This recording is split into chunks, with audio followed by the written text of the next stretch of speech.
Women's sports are a joke, or at least that's how most of the world views it. Although plenty of girls play sports at lower levels, according to the Women's Sports Foundation, by age 14, girls are dropping out of sports at twice the rate of boys. By age 17, more than half of all girls will have quit at least one sport. If a girl manages to continue playing through high school, colleges offer less scholarships and less money to female athletes. For example, as reported by athleticscholarships.net, male athletes receive 133 million more athletic scholarship dollars than female athletes each year. Despite the fact that Title IX requires schools to give athletic scholarships to women based on enrollment rates, with females making up 54% of the student body, they've only received 36% of sports operating dollars, 42% of college athletic scholarship dollars, and 32% of athletic team recruitment spending. Playing sports has tangible benefits to female athletes, as women who play at NCAA Division I schools graduate at higher rates than other students, and the availability of athletic scholarships dramatically increases a young woman's ability to pursue a college education and to choose from a wider range of colleges and universities, which in turn means that an increase in women's sports participation leads to an increase in women's labor force participation down the road, and greater participation of women in previously male-dominated occupations, particularly high-skill, high-wage ones. Additionally, 75% of executive businesswomen reported that the lessons they learned on the playing field contributed to their success. If a woman wants to pursue athletics as a career, she is paid far less than her male counterparts. According to a video produced by Yahoo Sports titled Breakdown of the Gender Pay Gap in the WNBA, the average NBA player earns $5.3 million a year, according to 2021 to 2022 data from Basketball Reference. By comparison, WNBA players earn an average of $130,000 a year. This is often excused as being due to the difference in revenue generated by sports, but this justification is directly tied to the discrimination against women in sports, which have historically received less investment, attention, and media coverage than men's sports, greatly limiting the opportunities for female athletes to generate revenue and gain visibility. If female athletes still stick it out, a study by the Women's Sports Foundation found that female athletes receive only 0.4% of all sponsorship dollars. This lack of sponsorship can limit female athletes' ability to train, travel, and compete at the highest level, as can having less access to quality facilities, such as training rooms and locker rooms, compared to their male counterparts. It is for these reasons that the celebration of mediocre men is especially insulting. Not only has the inclusion of trans women into female sports led to injuries, stolen valor, and opportunities from women who rightfully should have won them, but it has allowed men to speak for women on topics that they have no experience on or right to, and overshadowed the experiences of female athletes.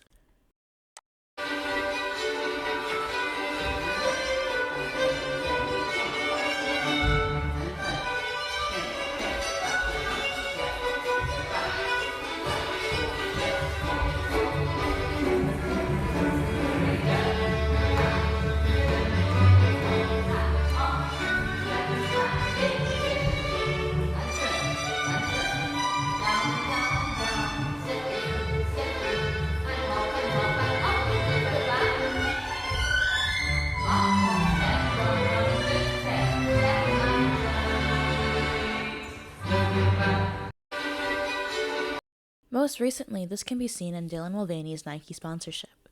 This is the same company which, according to a 2019 Nike track and field contract shared with the Times, can still reduce an athlete's pay for any reason if the athlete doesn't meet a specific performance threshold, for example, a top 5 world ranking. There are no exceptions for childbirth, pregnancy, or maternity. Many American laws protect the rights of pregnant employees. They can't be fired, for instance, but since professional athletes are more like independent contractors, those protections don't apply. Instead of sponsoring a female athlete, Nike decided to sponsor Dylan, who is neither female or an athlete, which is blatantly obvious in his sponsorship video wherein he dances around in leggings wearing a sports bra he has no need for. This comes alongside Nike's sponsorship of Sophie Rebecca, the first trans-identified male to pass the Royal Academy of Dance exam, despite his obvious lack of talent. This corroborates the continued trend of males being celebrated for mediocre performances amongst women, such as Leah Thomas and Brian Newton, who won the Miss Greater Dairy title. Several brands have taken this gamble by promoting Dylan and other trans women and allowing them to speak for women. According to the New York Post, Anheuser-Busch loses more than $5 billion in value amid the Dillon-Mulvaney Bud Light controversy. Ulta saw similar falls in stock after their collaboration with Dillon. These companies keep making this gamble, either thinking that all publicity is good publicity, or that the left is a strong enough consumer to make up for those who boycott in response. Either way, the visibility these campaigns provide is only serving to further pique women who otherwise had no idea that this argument is not just conservatives upset about gender nonconformity, or women selfishly keeping oppressed trans women out of bathrooms when they just want to pee. It's about preventing us from losing the hard-earned ground we fought for, which they're chipping away at, all under the banner of progress. This, dear viewer, is where we part. So in high school, I actually was an athlete. I did color guard, I did cheerleading, and I did lacrosse. I didn't stick with any of them too long, primarily because I just had a hard time socially with the teammate aspect. I'm weird. I was weird as a high schooler. I did not get along with my teammates. But I enjoyed playing sports. And I think if I had thought there was a real, direction I could have taken lacrosse in, if there was a real goal, then I would have stuck with it longer. But I knew that. We all knew that.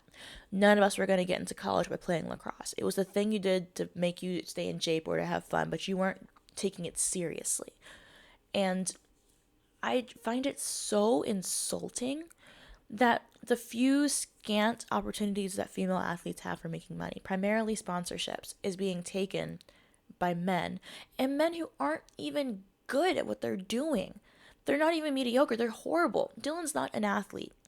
And Sophie Rebecca is an awful dancer. And both of those men have taken opportunities that should have gone to women. And I'm really hoping that these boycotts will make a change, because they're making these gambles thinking that, oh, well, the right will forget about the boycott soon enough, right? Well, not me. I don't really like Bud Light anyway, so I'm not losing anything. I never used Ulta, so I'm not using your products. Didn't bother me none. I haven't used Chick-fil-A since I was like 10. And I really hope that more people take the similar stance of vote with your money, don't buy these products, let these people know that what they're doing is wrong. And hopefully our money will make a change. The code for this episode, I guess, is Singer, because I am staring at my Singer sewing machine because I did not finish my Ren Fair cosplay yet. If you guys have any comments, questions, or concerns, leave them down below, and I'll see you guys next time. Bye.